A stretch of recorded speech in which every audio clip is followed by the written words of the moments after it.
તીર્થંકર પરમાત્મા મહાવીર સ્વામીના શાસનની અંદર આપણે અત્યાર સુધી જે પહોંચ્યા છે ને, અને આજે જેટલા પણ જૈનો જો ટક્યા હોય તો ટકવાના બે બહુ મહત્વના પરિબળો આપણને આમ નજરે દેખાય એવા છે.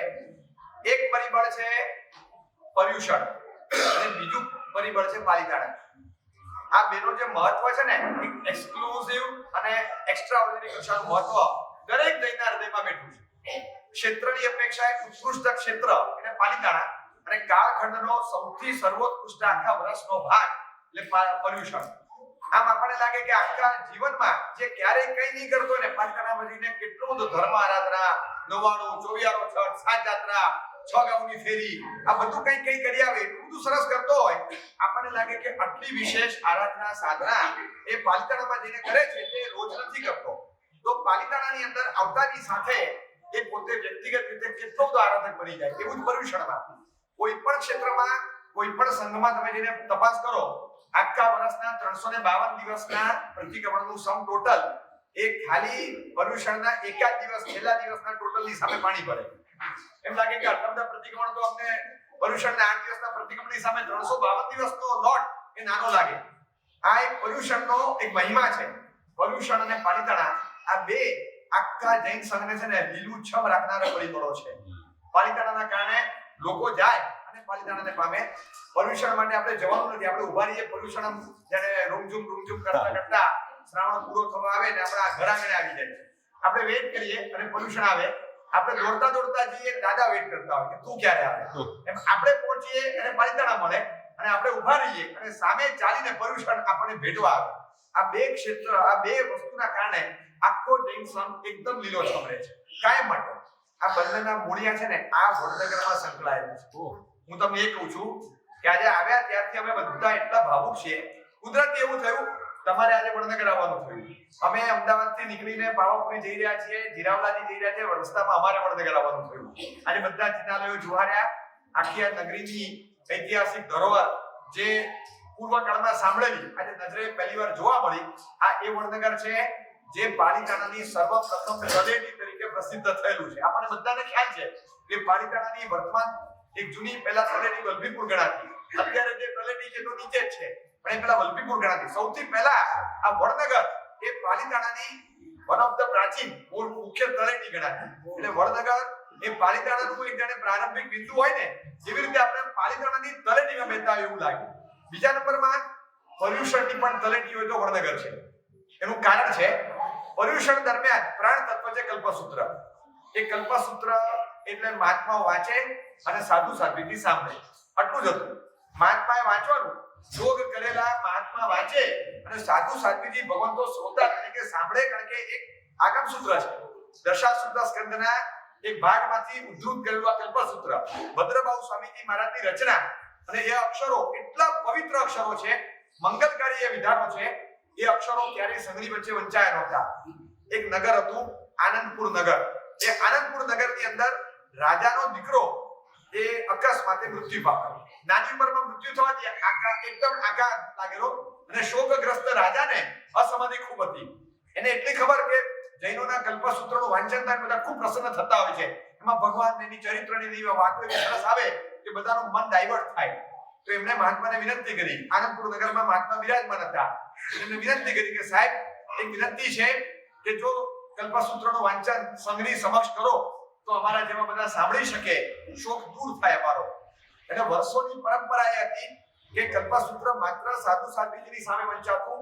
સકળ સંઘની સામે વાંચવાનો પ્રારંભ ભગવાન મહાવીર સ્વામી પછી 980 વર્ષે અને મતાંતરે 993 વર્ષે 980 મતાંતરે 993 આટલા વર્ષ પછી પહેલીવાર એ મહાત્માએ હા પાડી અને ચતુર્વિધ સંઘની સમક્ષ એ કલ્પસૂત્રનું વાંચન શરૂ થયું. જૂના કાળનું એક ચમત્કારપુર નગર હતું, પછી એનું નામ પડ્યું આનંદપુર. આનંદપુર પછી નામ પડ્યું આનંદપુર, જેમાં ઘટના બની દ્વાપર યુગમાં. હિન્દુઓના કહેવા પ્રમાણે દ્વાપર યુગમાં આનંદપુર નગર હતું. એ આનંદપુર પછી વડીલોની નગરી તરીકે વૃદ્ધ નગર તરીકે પ્રસિદ્ધ થયું. વૃદ્ધ એટલે વડવાઓ, એ વડવાઓ પરથી વડનગર નામ પડ્યું. આ એ જ વડનગર જે આનંદપુર નગર જૂનું હતું, એનું જૂનું નામ આનંદપુર. અને આ જ વડનગરની અંદર સૌ પ્રથમ વખત કલ્પસૂત્રનું જાહેરમાં વાંચન આચાર્ય ભગવાન કાલિકસુરી મહારાજે કર્યું. યુગ પ્રધાન આચાર્ય હતા, એક જબરજસ્ત શાસનની દ્રષ્ટિવાળા મહાપુરુષ હતા. એમણે પોતે આ સૌથી મોટો એક ઘોષ શરૂ કર્યો અને કલ્પસૂત્રના કારણે આખા જૈન સંઘમાં આજે જે જાહો જલાલી આપણને શ્રવણ યોગની આચાર માર્ગની જોવા મળે એનું મૂળ ગણો તો તલેટી ગણો કલ્પસૂત્રની પર્યુષણની તો આ વડનગર. એટલે એટલા સરસ મજાના સ્થાનમાં આજે આપણે બેઠા છીએ. એ જ કાલિકસુરી મહારાજ હતા કે જે કાલિકસુરી મહારાજે આપણે જૂના કાળમાં કદાચ સાંભળેલું હોય કે સંવત્સરી પર્વ દરમિયાન એ પાંચમની ચોથ કરી હતી. એ પાંચમની ચોથ સૌથી પહેલા અહીંયા વડનગરમાં કાલિકસુરી મહારાજ હતા ત્યારે થઈ. સંઘની અંદર એટલી સંવાદિતા હતી કે વિસંવાદ ન રહે એ માટે એક જણે કર્યું હોય તો બધા સાથે કરે, તેથી યુનિફોર્મિટી રહે, સંઘમાં એકતા રહે. અહીંયા આગળ કૌમુદીની ઉત્સવ બાજુમાં આવતો તો પાછળ, અને જો પાંચમે સંવત્સરી પર્વ હોય તો આખું નગર એ ઉત્સવમાં જોડાઈ ન શકે એટલે એક દિવસ વહેલી ચોથ કરી અને ઉત્સવના દિવસે પર્યુષણ પૂર્ણ થાય એવી વ્યવસ્થા કાલિકસુરી મહારાજના કારણે થઈ. પણ બધાએ એને એડોપ્ટ કરી. કલ્પસ અહીંયા આનંદપુર નગરમાં રાજાનો દીકરો ગુજરી ગયો, આજુબાજુમાં ક્યાંય કોઈ ગુજરી નહોતું ગયું, પણ પછી બધાએ કલ્પસૂત્રનું વાંચન જાહેરમાં કરવાનું શરૂ કર્યું અને પછી આખા સંઘને લાભ થતો હતો. તો આટલા વર્ષોને સૈકાઓથી એ કલ્પસૂત્રનું જાહેર વાંચન શરૂ થયું. દર વર્ષે કલ્પસૂત્રનું વાંચન પર્યુષણમાં જ્યારે કરું ત્યારે અચૂક એ આનંદપુર નગરના રાજાને હું કાયમ યાદ કરું છું કે તમે જો મહાત્માને વિનંતી ન કરી હોત તો આજે આખો અમારો સંઘ આ કલ્પસૂત્રથી વંચિત રહેતો હોત. એ રાજાનું કાયમ દરેક વર્ષે યાદ કરું છું. એ વડનગરની વાટ એને ધન્ય છે, વડનગરની ધરતીને ધન્ય છે, એ વડનગરને ધન્ય છે કે જે ક્ષેત્ર સાક્ષી બન્યું. અને વડનગરનો સંઘ આજે સંઘના મોભીઓ પણ બેઠા છે, સંઘના પ્રમુખ છે. એ વડનગરના સંઘને પણ ધન્ય છે કે જે સંઘે એ વખતે આ પ્રોટોકોલ પ્રમાણે સાહેબને વિનંતી કરી હશે અને એ વડનગરના આપણા પૂર્વજો એ વખતે જે હતા એમણે સૌપ્રથમવાર આ કલ્પસૂત્રનું વાંચન થતું સાંભળ્યું અને શ્રવણ યોગનો આખો પ્રારંભ ત્યારથી થયો અને આજ સુધી ચાલ્યો આવે છે. તો આજે એ વડનગરમાં આપણે બેઠા છીએ. એટલું પ્રાચીન અને અદ્ભુત આ તીર્થ સ્થળ છે. જૂની ઘણી બધી યાદો આની સાથે સંકળાયેલી છે. આ એ વડનગર છે કે જે વડનગરની અંદર એક એવી વ્યક્તિ રહેતી કે જે વ્યક્તિના હૃદયના ભક્તિના ભાવો તમે જુઓ, જે ભક્તિના ભાવોને જોતા પણ એમ થાય કે આવી પરમાત્મા ભક્તિ ક્યાંય કોઈના હૃદયમાં સ્પર્શી હશે ખરી. આરતી ઉતારતી વખતે તમે બોલો છો મૂળચંદે ઋષભ ગુણ ગાયા. આ મૂળચંદ ભોજક, એ મૂળચંદ ભોજક મૂળ વડનગરના કેસરિયાજી દાદાની ભક્તિ કરનારા પૂજારી અને ત્યાં કેસરિયાજીની ભક્તિ કરતા અને એમને દીકરો નતો, દીકરીઓ કે દીકરીઓ ત્યાં જઈને વારંવાર કે પિતાજી હવે આવી જાવ, બહુ થયો, હવે તમારી ઉંમર થઈ છે, હવે હાથ ધ્રુજે છે, હવે ન થાય બધું, હવે આ બધું છોડી દો. હું કેસરિયાજી દાદાને ન છોડી શકું, હું કેસરિયાજી દાદાને છોડી ન શકું. એમને એ કેસરિયાજી દાદાનો એટલો બધો લગાવ, એક દિવસ એ કેસરિયાજી દાદા વગર રહી જ ન શકે એવો લગાવ હતો. આ કદાચ તમને લાગશે કે આવું બની શકે, પણ એ ભોજક હતા. પરમાત્મા સામે ભક્તિ તો કરે, પૂજારી તરીકેનું કામ પણ કરે, એટલો બધો ભક્તિભાવ. પછી તો દીકરીઓએ નિશ્ચય થઈ ત્યાં જઈને સામાન પેક કરી દીધું કે અમે આવ્યા છે, બધું લઈને જઈએ છીએ. બધો સામાન એમને પેક કર્યો. સામાન પેક કરી સીધા નીચે ઉતર્યા અને નીચે ઉતરતા એ શરૂ કરતા હતા ત્યારે કીધું કે હવે ઊભી રહે, હું આવું છું. અને દાદાને છેલ્લે જુવાર વાગ્યા. દાદા ખબર નથી એ કેસરિયાજી દાદાની સામે એટલા બધા ધુસકે રડ્યા. દાદા વર્ષોથી તારા વગરનો દિવસ, બપોર, સાંજ જતી નથી, કલાકે તને જોવા મળે, તને સ્પર્શવા મળે, આવી ભક્તિ મારે છોડીને જવાનું? દાદા હું ક્યારે પાછો આવીશ? હું પાછો ક્યારે તારા દર્શન પામીશ? મને લાગતું નથી કે આ ભવમાં હવે મને કોઈ પાછું આવવા દે અને શરીરના સંયોગો જોતા આવી નહીં શકું. દાદા તારા વગર રહી નહીં શકું, તારા સ્પર્શ વગર રહી નહીં શકું, તારી પૂજા વગર રહી નહીં શકું. આ બસ અંગુઠે સ્પર્શ ના કરું અને આમ કઈ રોવાટા ભડા થઈ જાય, રોમાંચનો અનુભવ થાય, આવો મારો રોજનો અનુભવ છે. દાદા કેસરિયાજી હું ક્યારે તારા દર્શન પામીશ? એટલા બધા ભાવુક બન્યા. એ વખતે એમના હૃદયમાંથી એક કાવ્ય સ્ફોટ પામે ને એમ સ્ફુર્યું અને દાદાની સામે એક કાવ્ય ઉચ્ચારણ થયું, જય જય આરતી આદિ ચિનંદા, બસ એ નાભિરાયા મળુ દેવી કો નંદા. પહેલી આરતી પૂજા કીજે, બીજી આરતી દીન દયાળ. આ બધી આરતીની પદાવલી, આરતીના પદો એમના હૃદયમાંથી ત્યારે ઉદ્ગારો બહાર સર્યા. એ કાવ્યની સહજ રચના ત્યાં થઈ અને એટલા બધા ભાવુક બની ગયા. આ તો એક રચના થઈ. પછી આપણે માની શકીએ કે આ રચના જે થઈ એ રચના કદાચ એમના ભક્તિના ભાવો અને કવિત્વ શક્તિ આ બેનું કોમ્બિનેશન હતું. પણ આનાથી માત્ર છે ને આખો સંઘ આ વસ્તુને એડોપ્ટ ના કરે. હા, there is something more. બહુ મોટું રહસ્ય છે. એ પછી ભાઈ અહીંયા આવ્યા અને વડનગરમાં એ ભોજક એમના ઘરે આવીને રહ્યા. અહીંયા તમે માનશો નહીં, અહીંયા આવીને રહ્યા અને એમને ત્યાં એમના જે ઘરની અંદર મંદિરનો ભાગ હતો ત્યાં એક નાનકડો કાળો ટુકડો પાષાણનો હોય ને, એક નાનકડો કાળો ટુકડો આવીને પડ્યો. ક્યાંથી આવ્યો ખબર નહીં, આટલો નાનો પીસ. અને જેવો જોયો ને, અરે આ તો મારા કેસરીયાજી દાદા. કેસરીયાજી દાદાના પગનો અંગૂઠાનો ભાગ હોય ને ત્યાંથી એક કાળો પાષાણનો ખંડ એક આ બાજુ અહીંયા એમના ઘરે આવ્યો.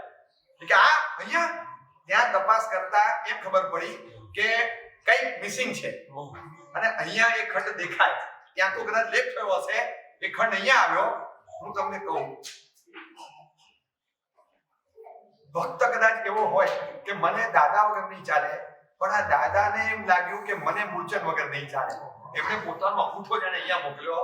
એમણે પોતાના પ્રતિમાનો એક ખંડ, હું તમને કહું કે આજે છે ને સવારથી યાદ કરીએ, ગચ્છાધિપતિ જય ગોસ્વામી મહારાજ ગયા. અમે ઘણીવાર મિસ કરતા હોઈએ. અમે એમને એક મુપત્તિ આવી રીતે મેળવી નથી શક્યા. બોલો, એમને એમ નહીં થતું હોય કે મારા વગર આ સાધુ રહી નહીં શકે, લાવ મારી મુપત્તિ એમને મોકલી દઉં.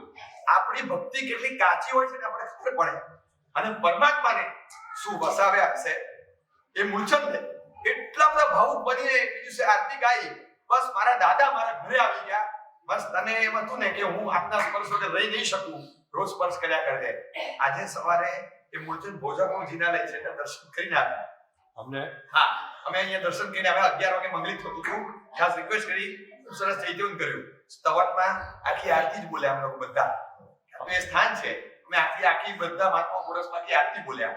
અને એ ભાગ અંગૂઠાનો ભાગ છે ને બરાબર ભગવાનની આગળ ત્યાં મૂકેલો છે. એની ઉપર કંઈક ઉજળું ઢાકેલું છે, કોઈ લઈ ન જાય એટલે ફિટ કરેલું છે. તમે ડાયરેક્ટ સ્પર્શ ના કરી શકો, પણ મને ત્યાંના ભાઈએ સમજાવ્યું કે આ ભાગ અહીંયા છે. આપણે તો શ્રદ્ધાથી વસ્તુને જોઈ એમ થયું કે આવી અજોડ કક્ષાની પરમાત્મા ભક્તિ આપણને સ્પર્શે. આ વાત જ્યારે બહાર ગઈ ને, લોકોને થયું કે આ માણસ ખરો અસલી ભક્ત છે. આ કવિત્વ શક્તિ નથી, આ ભક્તિની ઉર્મિ છે, આ ભક્તિની તાકાત છે. એટલે આખા સંઘે નક્કી કર્યું અને એ વખતે એમનું જે કાવ્ય બનેલું એ રોજ સમૂહમાં બધાએ દિરાસરોમાં ઠીક સંઘોમાં સર્વત્ર આરતી રૂપે ગાવું.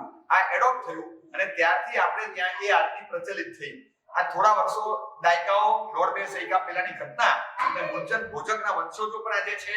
એમનું જે જિનાલય છે ત્યાં પણ જઈ આવ્યો, દર્શન કર્યા. આ એ વડનગર છે કે જ્યાંનો એક ભક્ત હૃદય, એના હૃદયમાંથી નીકળેલી આરતી આપણે કાયમ માટે સાંભળીએ અને રોજ ગાઈએ છીએ. એ આરતીનું મૂળ અહીંયા. દર વર્ષે કલ્પસૂત્રનું જાહેર શ્રવણ થાય એનું મૂળ અહીંયા. જાહેરમાં શ્રવણ થાય એનું મૂળ પણ અહીંયા. અને મૂળ તો આપણું પવિત્ર તીર્થ પાલિતાણા, એનું પણ એક મૂળ તળેટી અહીંયા. આ એવા પવિત્ર સ્થળમાં આપણે બેઠા છીએ. આજે સ્પંદનો અલગ લાગે કે આવા પરમાત્માની ભક્તિ આપણને જો સ્પર્શી જાય.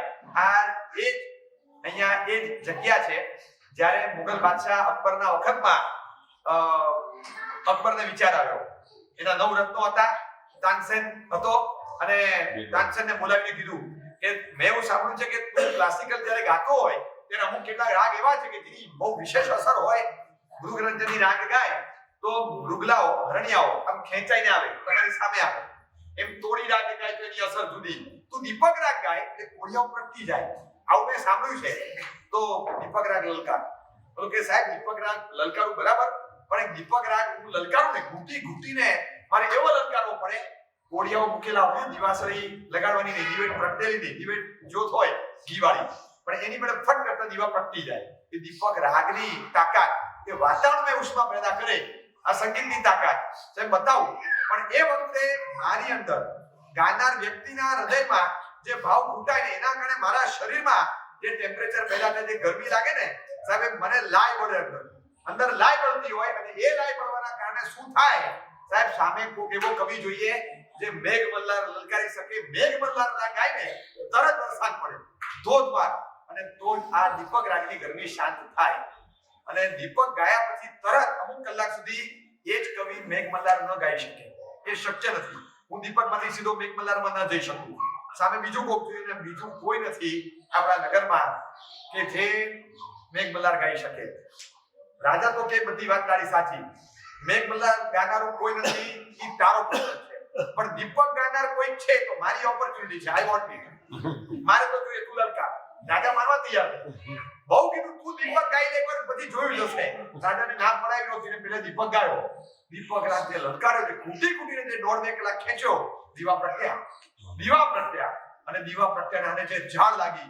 રાજા તો દીવા પ્રગટ્યા, તાળીઓ ક્લેપ શરૂ થઈ, સભા હવે દીવામાં પડી ગઈ. હવે તાનસેન ગયો બાજુ પર અને તાનસેન એટલો અકળાયેલો અંદરથી બેબાકડો થઈ. તાનસેન દિલ્હી છોડીને ભાગ્યો, એ નગર છોડીને ભાગતો ક્યાંય ગયો.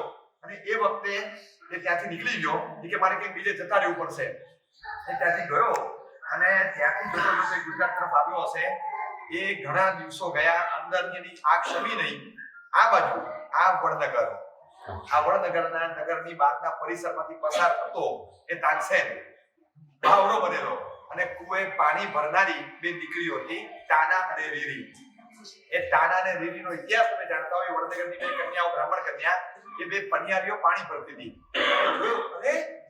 અરે આ માણસ કેમ ગાડો થી દોડે છે? 100% અને દીપક ગાયો છે ને મોઢા પરથી લાગવાને દીપક ગાયો છે. બહુ સંગીતની નિષ્ણાત.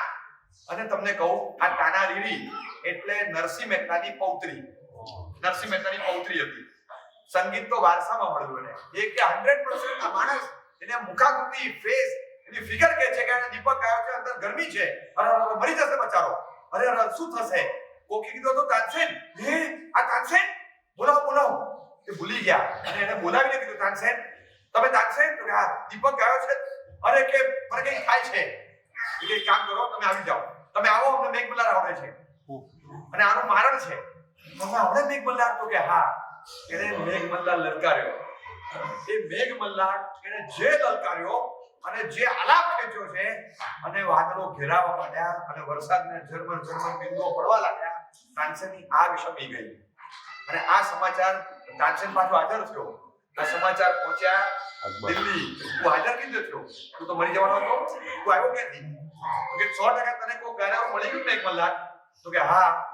જરા મને એવું થયું કે આમ જતો તો ને બે કન્યાઓ મળી ગઈ. તો ઈ કોણ કન્યા હતી? બે અકબરને વળી પાછું કુતૂહલ થયું. એ તો અમારી તાના ને રીરી હતી. બોલાવો એ બંને બ્રાહ્મણ કન્યાઓને બોલાવો. હવે મારે મેઘમલ્હાર સાંભળવો છે. એ ગાયોને દીપક પ્રગટ્યા. ઈ ગાયને વરસાદ પડે, હું જોઉં છું અત્યારે ઋતુ વગર વરસાદ પડે કે નહીં. એ પાછું નવું કુતૂહલ થયું અને કેવડાવ્યું. તાના રીરી કે બને નહીં. અમે કન્યાઓ છીએ, જાહેરમાં મંચ ઉપર આવીને અમે ક્યારેય ગાશું નહીં. આ અમારી કળા છે, એ અમારા આત્મિક આનંદ માટે છે, અમારા મનના મનોરંજન માટે છે, પણ આ કોઈ જાહેર જનતાના પ્રદર્શન માટે નથી. અમે કન્યાઓ છીએ, અમે જાહેરમાં આવીને ગાવાનું કરીએ, આ મર્યાદા ભંગ છે, અમે કરશું નહીં.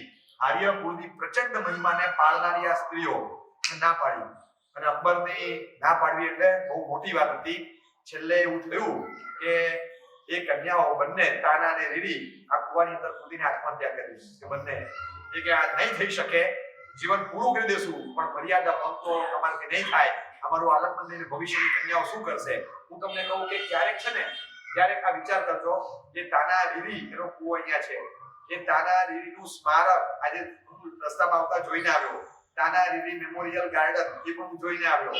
એ તાના અને રીરીના નામ પર ઓગસ્ટ મહિનામાં દર વર્ષે અહીંયા સંગીતનો જબરજસ્ત જલસો થાય, તાના રીરી મહોત્સવ. અને એ દિવસે જબરજસ્ત સંગીતકારો, તજ્ઞો, નિષ્ણાતો બધા આવે અને ક્લાસિકલ મ્યુઝિકની મહેફિલ જામે અહીંયા આગળ.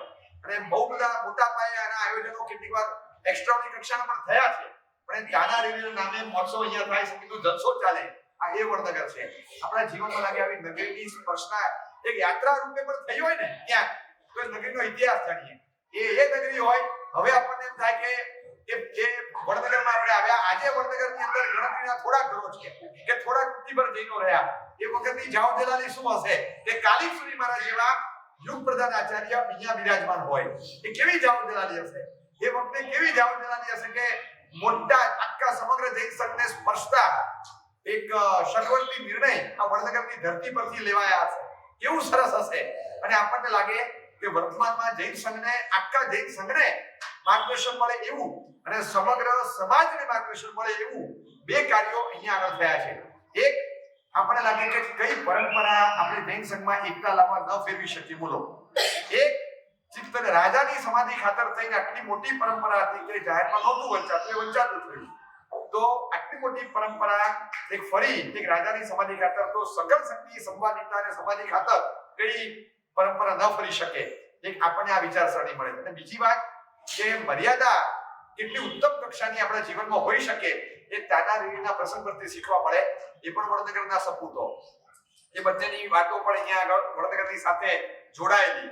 અહીંયા મ્યુઝિયમ પણ છે, ગામની કોર્નરમાં એક મ્યુઝિયમ છે, ત્યાં બધા જ આની ડોક્યુમેન્ટરી બતાવે, જાય, લોકો જુએ, વડનગરનો ઇતિહાસ જાણે, વડનગર કઈ રીતે શરૂ થયું, ક્યાંથી શરૂ થયું. આપણને વડનગરની હજી જૂની ખબર હતી, આપણને કદાચ એટલી જ ખબર છે વડનગર થોડું ઘણું હાઇલાઇટમાં આવ્યું તો નરેન્દ્રભાઈ પીએમ બન્યા એ વડનગરના, એ એટલી ખબર. આ રેલવે સ્ટેશન, અને એ રેલવે સ્ટેશન પર એક જૂનું પતરાની કેબિન જેવું હોય, જ્યાં નરેન્દ્રભાઈના પપ્પા એ પોતે ચા વેચતા, અને નરેન્દ્રભાઈ સ્કૂલ ડ્રેસમાં કેટલી હાથમાં લઈને ચા વેચવામાં થોડી મદદ કરતા. આ મિનિએચર પણ ત્યાં રાખ્યું છે ને એને પ્રિઝર્વ કર્યું છે જગ્યાને. આખું રેલવે સ્ટેશન નવું થઈ ગયું અને પ્રિઝર્વ કર્યું છે કે જૂની જગ્યા કે જ્યાં આગળ નરેન્દ્રભાઈ ચા વેચતા હતા. એક વ્યક્તિ વડનગરથી ક્યાંનો ક્યાં પહોંચે. આપણે એમ જ વિચારીએ કે આપણા છોકરાને આગળ વધારવો હોય તો આપણે યુનાઇટેડ સ્ટેટ્સ તો મોકલવો જ પડે. આપણા દીકરાને આગળ વધારવા માટે આપણે એને કેનેડા ભણવા મોકલવો જ પડે. હું તો કહું છું તમારા દીકરાને આગળ એટલે આટલે સુધી આગળ વધારવા માટે એને વડનગર મોકલવો પડે.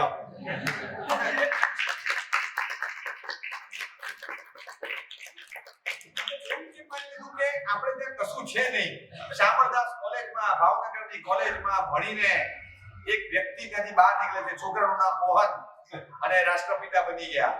એ શામળદાસ કોલેજમાં ભણતા હતા, ભાવનગરની કોલેજ હતી, અને વડનગરમાં ચાની કીટલી લઈને બેસનારા એ વડાપ્રધાન બની જાય છે. અને દેશના દરેક ધરોહર પર તમે જુઓ, મજેવડીની સ્કૂલમાં 2 ચોપડી ભણી અને છોડી દીધી કે ધીરુભાઈએ આખું રિલાયન્સ ઊભું કરી દીધું. જે પાછળથી આટલું મોટું એક એમ્પાયર બન્યું, એ એમ્પાયરને આખું સેટઅપ કરનાર ધીરુભાઈ 2 ચોપડી ભણેલા, મજેવડીની શાળામાં ભણેલા. એક ધંધુકા ગામની અંદરથી કલિકાલ સર્વજ્ઞ હેમચંદ્રાચાર્યજી પાક્યા. આપણને લાગે કે હવે નાના નાના ગામડાઓમાંથી કેવી કેવી વિભૂતિઓ પાકી છે. આપણે કેવી રીતે માની શકીએ કે આવી વિશિષ્ટ વિભૂતિ, જ્ઞાન પ્રતિભા દરેક ક્ષેત્રના ઉદ્ગાતા આવા ગામડાઓમાંથી નહીં પાકે. ગામડાઓમાંથી ઉત્કૃષ્ટ કોટીની પ્રતિભાઓ બધે જ પાકી છે. આપણને હજી પણ એક મોહ છે ને અમુક ધરતી વિશેષનો હોય છે.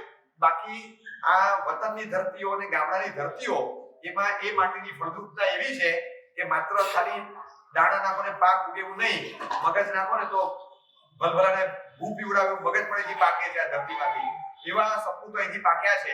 અને એનું શ્રેષ્ઠ ઉદાહરણ આપણે દેખાય કે આવા કાલિપસુરી મહારાજ આ વડનગરમાં ચાતુમાસ હતા, અને કાલિપસુરી મહારાજની આ કથા ગાથાઓ સાંભળવા મળે, આ તાનારીની વાતો સાંભળવા મળે. એ ભોજક ભોજક એની ભક્તિની ભાવનાની સ્પર્શના પણ અહીંયા આવે થાય. આ એ ઋષભદેવ દાદાના પ્રાચીન જિનાલય, મહાવીર ભગવાનનું પ્રાચીન જિનાલય, અંદર સંપ્રતિકાલીન પ્રતિમાઓ, અને કહે છે કે સંપ્રતિ મહારાજના વખતથી અહીંયા જિનાલય બન્યું, અને એમણે પોતાને બંધાવેલા જિનાલયો છે. એ કાળક્રમે પછી જીર્ણોદ્ધાર વગેરે થતા રહ્યા.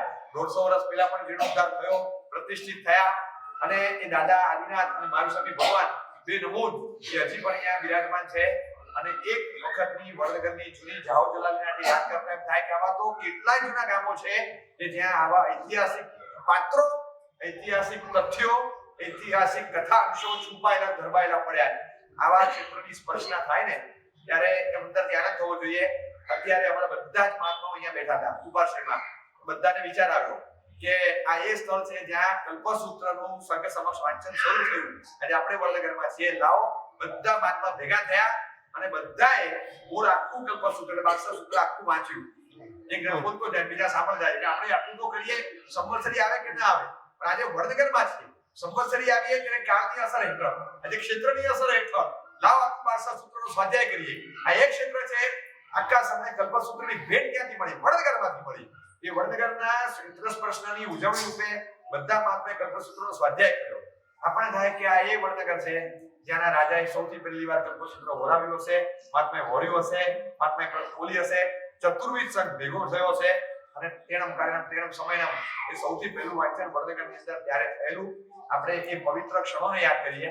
આજે એ કલ્પસૂત્ર અહીંયા હોય, આપણે કઈ ખબર છે એ કલ્પસૂત્ર અહીંયા હોય એવી કલ્પના પણ આપણે ના કરી શકીએ. 1 મિનિટ માટે આપણે વિરામ લઈએ ખાલી અહીંયા આગળ, અને વિરામ લઈને કલ્પના કરીએ કે જો ત્યાંના એ ભાગ્યશાળી વિનંતી ન કરી હોત, અને રાજાના દીકરા, મને લાગે છે દીકરા ગુજરી ગયા ને એને યાદ કરવા પડે. હા, એ ભલે ગયા, ઉપર એમનું મૃત્યુ પણ કેટલું ઉપકારક બન્યું. અને એમના મૃત્યુ નિમિત્તે બીજું કંઈ નહીં, સમાધિની સાધના આના દ્વારા સૂત્ર દ્વારા થશે. આ સંદેશો એ રાજાના પગલામાંથી આપણને જાણવા મળે કે છેલ્લે લાગ્યું કે પરમાત્મા શાસનનું કોઈ સૂત્ર જ્ઞાન, એની કોઈ બે ચાર પંક્તિઓ જો મને મળી ગઈ અને સાંભળવા મળી તો એ પંક્તિઓના આધારે મને ચોક્કસ સમાધિ રહેશે. એમ કરીને પણ આ કલ્પસૂત્રનું સરસ મજાનું વાંચન હું કરી શકું. એ કલ્પસૂત્ર આકાશને મળ્યું, એને શ્રદ્ધા કે આમાંથી મને મળશે. પરમાત્મા મહાવીરનું ચરિત્ર, પાર્શ્વનાથનું ચરિત્ર, દેવનાથ ભગવાનનું ચરિત્ર, ઋષભદેવનું ચરિત્ર, વચ્ચેના તીર્થંકરોના આત્રા, ગણધરો સાથેનો આખો સંવાદ અને છેલ્લે સ્થવિરાવલી પાઠની આખી પરંપરાને પછી બારસા સૂત્રના અંશમાં જે આવી જતું હોય છે સામાચારીનું પ્રવચન, એ સામાચારીના લગતા સૂત્રો, જે સાધુનો આચાર હોય એને લગતા ઉત્સર્ગને અપવાદ લગતા કેટલાય સૂત્રોની સ્પર્શનાઓ એ કલ્પસૂત્રના 9 વ્યાખ્યાનોમાં થતી હોય છે. આ કલ્પસૂત્ર આખું એ વડનગર સાથે સંકળાયેલું, એનું જાહેર વાંચન સંકળાયેલું, પાંચમની ચોથ થઈ એ આખી આપણને જે આરતી મળી એ વડનગરના ભોજક પાસેથી, અને તાના રેલીની મર્યાદા જે આપણને જાણવા મળે છે એ ઇતિહાસ સાક્ષી છે કે આવી અદ્ભુત વાતો આ નગરીમાંથી પેદા થઈ અને અહીં આવ્યા છે. માત્ર દર્શન કર્યા, ચોવિયા કર્યો અને તરત ટ્રેન પકડીને રવાના એવી યાત્રા ન કરીએ, કંઈક અંદરથી લેતા જઈએ. આ બધા સ્થાનો એવા અદ્ભુત કક્ષાના સ્થાનો છે કે સ્થાનોને આપણે જુવારીને પાછા કંઈક લઈને ના જઈએ ને તો આપણને લાગે કે આપણે બીજું બધું લઈએ કે ના લઈએ, પણ એક આટલું શીખીને જઈએ કે નાનકડી એક ચીજમાં પણ કોઈ જો કોઈ મર્યાદા હોય ને તેને આપણે રાખીએ આપણા જીવનમાં. આ એ તાના રીતિ છે કે જેના જીવનની એવી મર્યાદા હતી કે ક્યાંય જાહેરમાં પુરુષો અમારી કળાનું પ્રદર્શન જોવે ને એ ગમે નહીં. આપણે એટલું નાનકડું કરીએ કે આપણા મોબાઈલને ચેક કરી લઈએ કે આપણા પ્રોફાઇલ પિક્ચર્સ કેવા છે. જો આપણા પ્રોફાઇલ પિક્ચર્સ આપણને લાગતું હોય કે મારા સાહેબને બતાડીએ તોય વાંધો નથી, એવા હોય તો રેવા દેવા. અને જો કોઈ સાધુ સાધુને બતાવી ન શકાય, બાકીના બધા જોઈ શકે એવા હોય તો આપણને લાગતું હોય તો આપણે ચેન્જ કરી નાખવાના. દુનિયા શું કરે છે નથી જોવું, આપણે we are different, dare to be different. થોડા હિંમત રાખીએ અલગ પડવાની. પરમાત્માના શાસનને પામ્યા છીએ, આવી મર્યાદાની વાતો આપણે જાણી છે, આપણે એની ઇનિશિયેટિવ લઈને કરીએ ને શરૂઆત. હું કહું કે અમે અહીંયા આવ્યા ને, અમારા સાથે વૃદ્ધ મહાત્મા છે, સેવાનો લાભ મળે છે. ગુણ સુંદર વિજયજી મહારાજ, ભુવન ભાનુસુરી મહારાજના ડાયરેક્ટ શિષ્ય, ઉપન્યાસ ગુણ સુંદર વિજયજી. કાર્તક વદ દસમના દિવસે 50 વર્ષ એમના ચારિત્ર જીવનના પૂર્ણ થયા. કાર્તક વદ દસમ 2000 ને એટલે 1900 ને લગભગ 74 ની અંદર એમની દીક્ષા થઈ. 1974 અને કાર્તક વદ દસમ આવી ત્યારે સાવરકુંડલામાં 4 દીક્ષાઓ થઈ હતી. એક પદ્મ સુંદર સુરી મહારાજ, રત્ન સુંદર મહારાજના શિષ્ય, એક અભય શંકર સુરી મહારાજ એટલે કે શ્રમણી ગણનાયક અમારા સમુદાયના, એક ત્રીજા આ ગુણ સુંદર વિજયજી મહારાજ, આ ત્રીજા, અને ચોથા શોભન વિજયજી મહારાજે કાળધર્મ પામ્યા. 91 વર્ષની ઉંમરે વયોવૃદ્ધ શાંતિલાલ ઝવેરી, જૂના મોતીના વેપારી, 100 + 57 કોળી કરીને કાળ કરી ગયા. ગુણ સુંદર વિજય મહારાજ વન ઓફ ધેટ, એ 4 માંથી એક. અમારા ગ્રુપમાં સાથે સેવાનો લાભ અમને મળે 7 વર્ષની સાથે છીએ. એમના જીવનનો સંયમ જઈને આપણે જોઈએ ને ત્યારે લાગે. બહુ સરસ એક પ્રસંગ તમને કહું. શ્રાવક આવેલા, સાહેબ લાભ આપો, પેન્સિલ પેન બધું લઈને આવે, સાહેબ લાભ આપો. આપણે જોઈ એક બે પેન્સિલ પેનનો કઈ ખબર તો એક લીધું, આમાંથી તો લીધી પેન્સિલ, આમ લીધી, પાછી આપી દીધી. એમણે હાથમાં લીધેલી પેન્સિલ તરત આ પાછી આપી દીધી. પૂછ્યું ના ખપ નથી, 2 વાર પૂછ્યું, ના ખપ નથી. સાહેબ તમે લીધી, જો લીધી ને જોઈને મૂકી દીધી, બધું લીધી, આ મૂક્યા પછી પાછું નજર પડી, પાછી આમ લીધી અને પછી આપી. એકવાર આ બાજુ મુકાય એટલે મતલબ કે કદાચ ખપ છે, અને પાછી આ બાજુ આપી દીધી કે નહીં ખપ નથી. કે સાહેબ નથી ખપ નથી. પછી કીધું સાહેબ કઈ કારણ સાહેબ, એટલે આપણે બીજી કોઈ જોઈએ. પછી કીધું જો વાંચો, તમે માનશો નહીં, આ ભીની થઈ જવા પ્રસંગ છે. એ પેન્સિલ પર લખેલું હતું અપ્સરા. એ કે પેન્સિલ પર લખેલી અપ્સરા પણ સાધુને ખપે નહીં, હું નહીં રાખું, લઈ જાઉં. આ શબ્દ સાંભળ્યા ને અંદર 80 વર્ષની ઉંમર, 84, 85 વર્ષની ઉંમરે મહાત્મા હાથમાં રહેલી પેન્સિલ આ મૂકી દે છે. હું તમને એમ કહું કે ક્યારેક ઓટીટી પ્લેટફોર્મ ખુલી જાય, ક્યારેક મોબાઈલના સ્ક્રીન પર ગમે તે વસ્તુ આવે, આમાં મહાત્માને યાદ કરી દેવાના કે અમારા એ સાધુના અમે અનુયાયી છીએ કે જે મહાત્મા એક પેન્સિલ પર લખેલી અપ્સરા હોય ને એ પણ બાજુ પર મૂકી દે છે. અને એ અનુસંધાનમાં અમે એ સદગુરુને માથે રાખનારા છીએ. આવા ઉત્તમ આદર્શો અમારી નજર સામે છે. પોતાનું એક એક્સપોઝર એક્સ્ટ્રાઓર્ડિનરી કક્ષાનું બાદશાહની આલમમાં મળે એમ છે. આ એક્સપોઝરને બાજુ પર મૂકી દીધું, પણ મર્યાદા ન તોડી. એ દાના રીરી આ વડનગરની દેન છે. આવા આલમોનો નજર સામે રહે તો આપણા જીવનની અંદર મર્યાદા સ્થિર થાય. આ ભોજન પરમાત્માના દેરાસરમાંથી બહાર નીકળ્યા એ રીતે આપણે 99 પેઢે પણ પાલિતાણાના દાદાને જોડી નહીં શકીએ. શંખેશ્વરમાં કદાચ 8મ પેઢે પણ આપણે દેરાસરમાંથી બહાર નીકળતા આપણી અંદર આવા ભોજન ક્યારેક પ્રશ્ન છે, દાદા તમારા વગર તો હવે 23 કલાક થશે, આવતીકાલે સવારે આવીશ. પાછું ક્યારે આમ દાદાની સ્પર્શનાથી ચૂક્યા અને પાછા રહ્યા, આવું ક્યારે આપણને અનુભવ થાય કે ભોજન જેવી ભક્તિ આપણામાં આવે. આરતી આપણને મોઢે હોય પણ એ ભક્તિનો ભાવ આપણને સ્પર્શે, બસ એવો ભાવ. આજે સાંજે કદાચ તમે નીકળી જશો, અહીંયા આપણે આરતી નહીં ઉતારીએ પણ આપણે એમને કહેશું ખરા કે આરતી અમને સંભળાવો, બધા આરતી સાંભળીએ, ભલે આરતી ઉતારતા નથી પણ હાથમાં દીવો હોય અને દાદાની સામે આપણે આરતી ઉતારીને ભાવથી આપણે આરતી સાંભળીએ. કલ્પસૂત્ર મેં સાંભળ્યું. આજે એક વસ્તુ કરીએ, વડનગર છે, વડનગરમાં આલેશ્વરી મહારાજની આખી પરંપરામાં કદાચ અમે આવતા હશું, અમે બેઠા છીએ. એ વખતનો સંઘ છે કે સંઘની પરંપરામાં સંઘના અગ્રણી બેઠા છીએ. એ સંઘના અગ્રણી કલ્પસૂત્રની પ્રત છે. એ મને આપે, એક સૂત્ર તમને સંભળાવું, આપણે સાંભળીએ કયું સૂત્ર. એ ઘટનાને યાદ કરીએ કે એ પાવન ઘટના એને સૈકાઓ વિદ્યા. આજે એ કલ્પસૂત્ર આ વડનગરની પાઠ પર મહાત્માએ વાંચન કર્યું. આ કલ્પસૂત્ર અમે સઘળે વંચાવી શકીએ છીએ અને તમે સાંભળી શકો છો. બાકી આપણે કલ્પસૂત્ર વગર ના હોય. પરમાત્માની સાધનાનું આવું આબેહૂબ વર્ણન, 12.5 વર્ષની સાધનાનું શું વર્ણન છે, એ વર્ણન આપણને ક્યાં જાણવા મળ્યું હોય. એટલે એ બધું જ આપણને જે મળે છે એ કલ્પસૂત્રની જૂની, અહીંનો જૂનો જ્ઞાન ભંડાર, એ જૂના જ્ઞાન ભંડારની જૂની પોથી કલ્પસૂત્રની, એ પોથી વડનગરની પોથી વડનગરના સંઘના પ્રમુખ છે પ્રતાપભાઈ, એ મને આપે અને સંઘ સમક્ષ મને પણ એમ થાય કે મારું સૌભાગ્ય છે કે આજે આ વડનગરમાં આવ્યા તો એક સૂત્ર, ભલે પર્યુષણ નથી પણ એક માંગલિક સૂત્ર કલ્પસૂત્રનું આજે આપણે વડનગરમાં શ્રવણ કરીએ. આ બસ પછી આગળ બસ આવી બોલો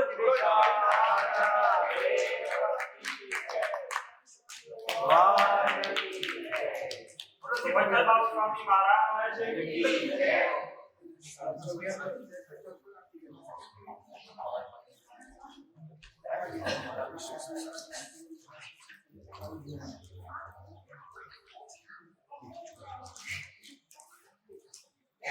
આ કલ્પસૂત્ર છે. કલ્પ એટલે આચાર, અને આચારની વાત સૌથી પહેલા આ સૂત્રમાં મૂકી છે. એ સૂત્રનું મંગલાચરણ અને 10 કલ્પની જે વાતો છે અને એના પ્રસિદ્ધ 21 સૂત્રો, એ આપણે એનું વાંચન કરશું. નમો રેન્દાનો સિદ્ધાર્થનો માયન નમો વિચારનો ને સબ સાવનો મે સમજન કારો સબવા મણા સર્વ મુનિતા સબેસી પરમ મંગલમ પુરીમાં ચરિમાણ કપ્પો મંગલ પદ્ધમાણ દિત્તમી ય પરિગહ્યા જનગણ હરાઈ ફેરાવલી ચરિતમ. પુરીમાં ચરિમાણ કપ્પો એટલે પ્રથમ અને ચરમ તીર્થંકરનો કલ્પ આચાર એ મંગલ છે. વર્ધમાન સ્વામીના તીર્થમાં અહીંયા કહેલી જે વાતો છે એ એના ચરિત્રની વાતો મંગલ છે. ગણધર ભગવંતોની વાતો અને સ્થવિરાવલીની પરંપરાની વાતો એ પણ અહીંયા મંગલ છે. એવા આ મંગલાચરણના શ્લોકનો અર્થ થાય છે જે દરેક કલ્પસૂત્રના પ્રવચનના પ્રારંભે અને અંતે બોલવામાં આવે છે. એ પછી ઔદ્દેશિક આચેલક્ય ઔદ્દેશિક સંયત રાજપીઠ કૃતિકર્મ વ્રત જ્યેષ્ઠ પ્રતિક્રમણ માસકલ્પ અને પર્યુષણાકલ્પ, આ 10 કલ્પની વાતો પ્રથમ ચરણમાં આવે છે. 27 ભવની વાતો અને 14 સુપનમાંથી 4 સુપનની વાતો એ બીજા પ્રવચનમાં કલ્પસૂત્રમાં લેવામાં આવે. 5મા સુપનથી આગળ 14 સુપના પૂરા થાય. વિશ્લા મહારાણીના દોહદથી લઈ ગર્ભકાળનું પરિવહન, ત્યારથી લઈને ચોથા પ્રવચનમાં કલ્પસૂત્રમાં પરમાત્માના જન્મનું વાંચન આવે. ચોથા પ્રવચનના અંતે 5મામાં પરમાત્માનો જન્મોત્સવ, પરમાત્માનો બાલ્યકાળ, પરમાત્માનો પ્રૌઢત્વ કાળ, યુવા અવસ્થા, લગ્ન, ત્યાગ, મહાબલિષ્ક્રમણ, ચારિત્ર ગ્રહણ, 12.5 વર્ષની સાધના, પરમાત્માનું કેવળ જ્ઞાન, આ બધું 5મા અને 6મામાં આવે છે.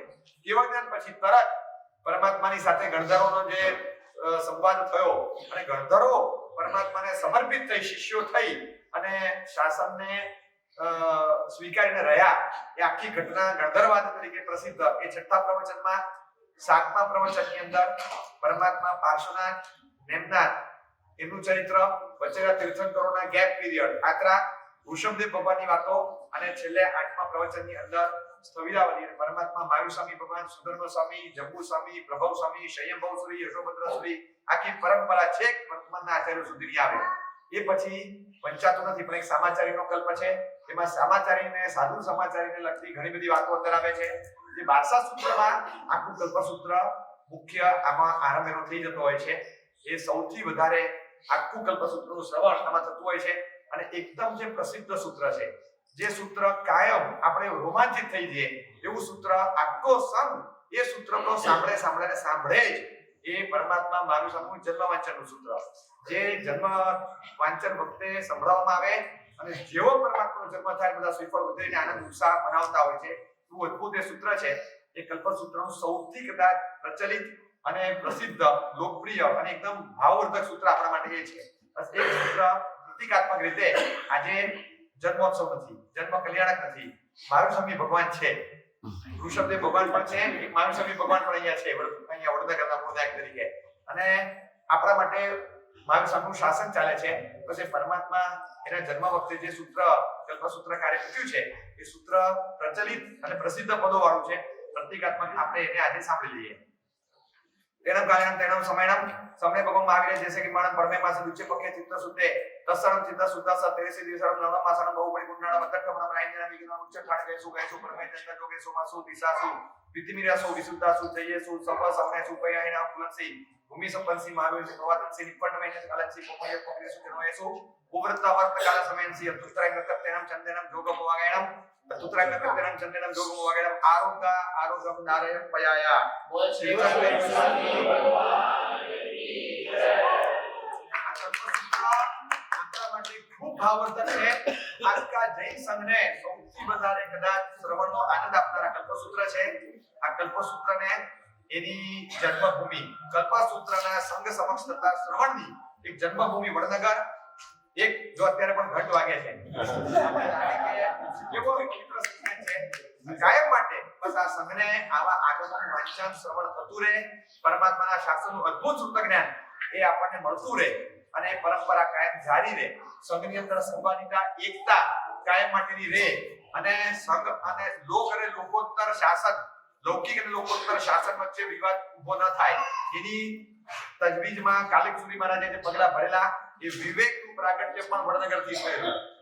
એ વડનગર છે અને મર્યાદા ઉત્તમ એક મશાલ કહેવાય, જીવતી જાગતી મશાલ. આ દાદાગીરી છે ને, નાનપણમાં સ્કૂલ લાઈફમાં હું ભણેલો, મને ખ્યાલ, એની કોમિક્સ પણ વાંચી. કદાચ ત્યારે પણ બહુ ગમતું હતું, પણ પછી દીક્ષા પછી એ જીવનમાં જ્યારે જ્યારે ઘટનાઓ બની છે ને, આ દાદાગીરીની વાતો સાંભળતા દરેક વખતે એમ થાય કે કેવી એક કન્યાઓ હશે કે આટલું બધું આવડે છે, એક્સપોઝર નહીં, મર્યાદાની પડી છે, એમને એક્સપોઝર જોતું નથી. મોગલ સમ્રાટ એને એક્સપોઝર આપતો હોય, એક એક્સપોઝરના કારણે કેટલી મર્યાદા ભંગ થતું હશે, કોઈ કહી નથી શકતું. અને એ દાદાગીરીએ પોતાની મર્યાદા જાળવવા જાતની કુરબાની આપી. આજે એના મેમોરિયલ પણ આ વડનગરમાં છે અને એ દાદાગીરીના મેમરીઝમાં ઉભા થયેલા પાર્ટ પણ અહીંયા છે. આપણે તેના જીવનમાંથી મર્યાદા શીખીએ, બસ એટલું કઈ નહીં. અને બીજી એક નાનકડી વાત ચોક્કસ કરું કે આખી જિંદગી છે ને ગ્રસ્ત જીવનમાં જીવવાની છે. ગ્રસ્ત જીવન એટલે દીપક રાગ, હા, અંદરથી જાળ લાગે. 23 કલાક કોન્સ્ટન્ટ દીપક રાગ લલકારતા હોઈએ છીએ આપણે. એ 23 કલાક સુધી દીપક રાગ ચાલ્યા જ કરે. 1 કલાક પરમાત્માની વાણીનું શ્રવણ જો મળતું હોય ને તો ખાસ રોજ કરવું. આ 2 કલાક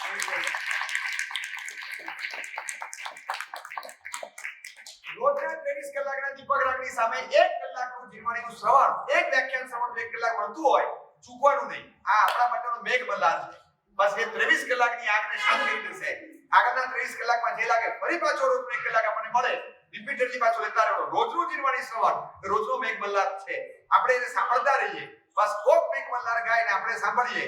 જે દીપક લલકારનો 23 કલાકનો હોય બધો શાક, આપણે તો દીપક લલકારનારા છીએ. એટલે અંદરથી ઝાડ લાગવાની, સતત ઝાડ લાગવાની, સંતાપમાં જ રહેનારા છીએ. એટલે સંસારનું બીજું નામ સંતાપ છે. શરીરની, બજારની, કુટુંબની બધી જ જાતની આગ લાગતી હોય, ક્યાંક ને ક્યાંક તો જલન થવાનું, એ બળતરા રહેવાની, એ દાહ થવાનું. ત્યારે આ 1 કલાકનું શ્રવણ એ મેઘ મલ્હાર બનીને આપણે ઠારતું રહે એવું આજની વડનગરની ધરતીમાંથી આ પ્રેરણા લઈને જઈએ. અત્યારે અહીંથી નીકળતી વખતે આ 3 સંકલ્પ કરજો અને આરતીના મંગલ પદો આપણે સાંભળીએ. 2 જ મિનિટ માત્ર એવો ભાવ રાખો કે એ ભોજકે જે ભાવ સ્પર્શના કરી હતી, બસ એવો ભાવ મને સ્પર્શે. પરમાત્મા તમારી આરતી આજે હાથમાં દીવો નથી પણ હૃદયમાં એક જ્યોતિ પ્રગટી છે. અને એ અંતરથી એક જ્યોતિથી હું આપની આરતી ઉતારી રહી છું, હું આરતી ઉતારી રહ્યો છું, એવો ભાવ મનમાં લાવો. આરતીના મંગલ પદો અહીંથી લેવાય. આ એ ભુજંગની ભૂમિ છે વડનગર કે જ્યાં આરતીનું પ્રાગટ્ય એ મૂળચંદના હૃદયમાંથી થયેલું. એ મૂળચંદની ધરતીને, તાનારીની ધરતીને, કાલિકસુરી મહારાજની ધરતીને અને કલ્પસૂત્રના જાહેર વાંચનની ધરતીને, સંઘની એકતાની, સંવાદિતાની ઉદ્ગાતા ધરતીને આજે યાદ કરીએ છીએ આરતીના મંગલ પદો.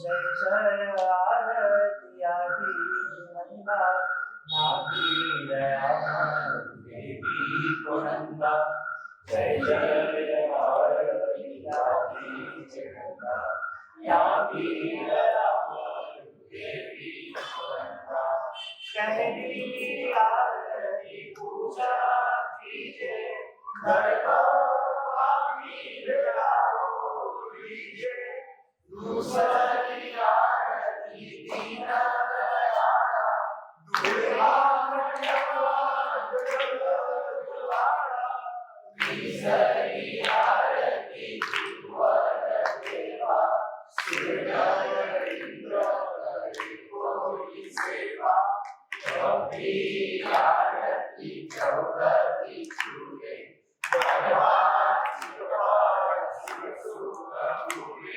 पंजाबी आरती पुण्य उपाया गुणचंदे गुरु शब्द गाया गुणचंदे गुरु शब्द गाया जय गुरु शब्द गाया जय जय आरती आदि नंदा नाभी राम देवी वंदा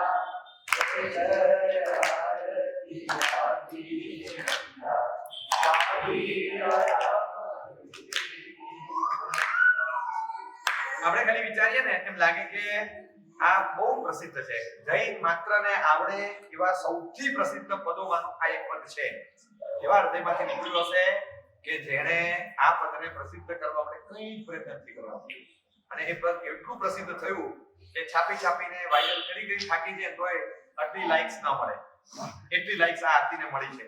લોકોએ હૃદયમાં લાઈવ જીવંત રાખી છે. સતત દરેક દેરાસરોમાં આરતી ગવાતી હોય, દરેક પૂજાના અંતે, પૂજનના અંતે, શાંતિ કળશના આરતી આવતી જ હોય. દિવસમાં એકવાર તો આ આરતીના પદો આજુબાજુમાં ઘર હોય ને એ પદો પડે જ આપણા કાને. આવા સરસ મજાના આરતીના પદો આજે આપણે અહીંથી લઈને જઈએ ને બસ એટલા ભાવ રાખીએ કે એવી ભાવોની સ્પર્શના આપણને થાય. જેટલી પરમાત્મા ભક્તિ આપણા જીવનમાં આવશે એટલું પરમાત્મા ભક્તિના આધારે ભૌતિક રસ જીવનનો ઘટશે અને ભક્તિ રસ જીવનમાં જમાવટ પામશે. ભક્તિ રસ અને ભૌતિક રસ છે ને સામ સામે છે. એટલે આના આધારે ભક્તિ રસ આપણો વધે અને આવા ઉદાહરણોથી, આવા નિમિત્તે આવી વાતો કંઈક બહાર આવે તો એ વાતો આપણે આજે ઝીલી શકીએ. ગામે ગામ જતા જતા છે ને એક ગામની અંદર આવી કંઈક કથાઓ સાંભળવા મળે. રોજ નવા ગામમાં આવીએ એટલે નવી નવી વાતો સાંભળીએ. બસ આપણને થાય છે મનમાં કે એવા ભાવો આપણને પણ સ્પર્શે અને શહેરમાં રહેતા હોઈએ, ટાવરોની, સિમેન્ટના જંગલોની અંદર રહેવાનું અને ક્યાં બધાથી દૂર આવા કઈ ગામડામાં આવ્યા ત્યારે આ વૈભવ આપણે જાણવા મળે. વડનગર કેમ છે, એ આનંદપુર, એ ચમત્કારપુર, એ આનંદપુર, એ જ વૃદ્ધનગર, એ જ વડનગર. આજે અહીંયા ચોરિયાર કરીને જાઓ ને તો ભલે ભોજન તમારું હોય પણ થાળી જો એની વાપરી હોય ને તો એની અસર લઈ જજો.